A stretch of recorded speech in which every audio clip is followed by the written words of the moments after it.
சில உண்மைகளை தெரிந்து கொள். அதுதான் புதிய உலகம் படைக்க உதவும். பறவை வானத்தில் பறந்து கொண்டிருப்பதை பார்த்திருக்கிறாயா? அது கிளையில வந்து உட்காரும். மீண்டும் அது பறக்க வேண்டும் என்றால் அதனுடைய நடவடிக்கையை கவனி. அது உடனடியா பறக்காது, உட்கார்ந்துட்டு இருக்கும்.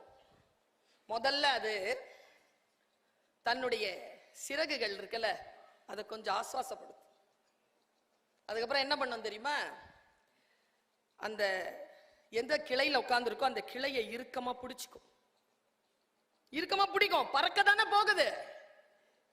பறக்க போகின்ற பறவைக்கு எதற்கு தன் கிளையை இறுக்கமாக பிடிக்க வேண்டும் என்று தோன்றுகிறது? நல்லா தெரிஞ்சுக்கோங்க, இதுதான் ஸ்ட்ராட்டஜி.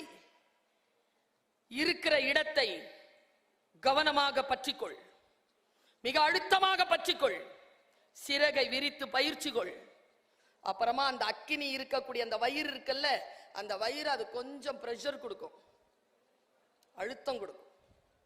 அழுத்தம் கொடுத்து சிறகை விரித்து அதற்கு பிறகு அது கிளையை விட்டால் அது எங்கே பறக்க வேண்டுமோ அந்த இடத்திற்கு அது பறந்து செல்லும் என்பதுதான் அடிப்படை அறிவியல். உன்னுடைய பாதத்தை, நீ வாழ்ந்திருக்கும் மண்ணை, உன் மொழியை இருக்க பற்றிக்கொள். Ground reality.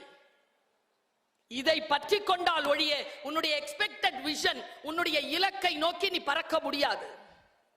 இதை இருக்க பற்றிக்கொள். அதனால்தான் உங்களுக்கு நாங்கள் தமிழ் அறிவை, தமிழ் இலக்கியத்தை, தமிழினுடைய மாண்பை, வள்ளுவத்தை சொல்லிக் கொடுப்பதற்காக இங்கே நாங்கள் கடைபிடித்திருக்கிறோம்.